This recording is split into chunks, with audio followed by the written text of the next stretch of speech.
Greetings of the day, viewers. Let's start today's topic, data communication and network. Let's see the topics we will cover under this section. Starting with bandwidth limitation, then data rate of a channel, and third one, parity check. Now, the first topic, that is bandwidth limitation.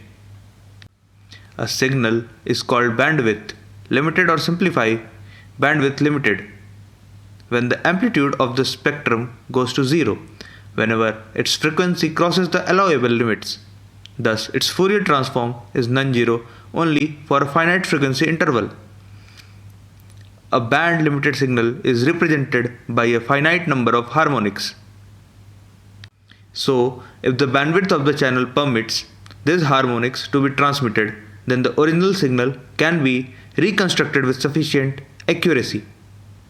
Limiting the bandwidth of a signal will limit the data rate, even if the channel is perfect with very less noise. A solution is to use coding schemes with different voltage levels. In most applications, an analog signal is sampled, converted to digital form on which operations are performed, which is finally reconstructed to analog form. For data communications, a signal which is to be transmitted has an infinite number of terms in its Fourier transform. Now we will see the second topic of this unit, that is data rate of a channel. Data rate refers to the speed of data transfer through a channel. It is generally computed in its bits per second, that is BPS. Other than that, higher data rates are expressed as kbps, mbps, gbps and tvps. One of the main objectives of data communication is to increase the data rate.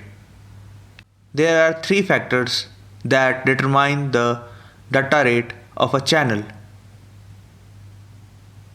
First one is bandwidth of the channel, second one, number of levels of signals that are used, and the third one is noise present in the channel. Now, data rate can be calculated using two theoretical formula. First one is Nyquist bit rate, that is for noiseless channel, and second one is Shannon's capacity for noisy channels.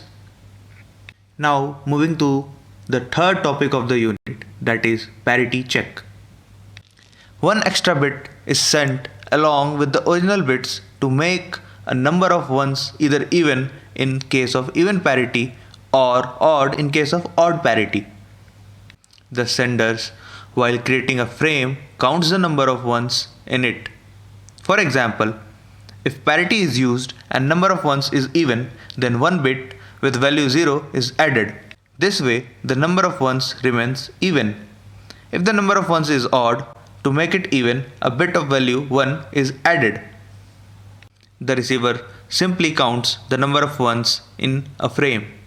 If the count of ones is even and even parity is used, the frame is considered to be non-corrupted and is accepted.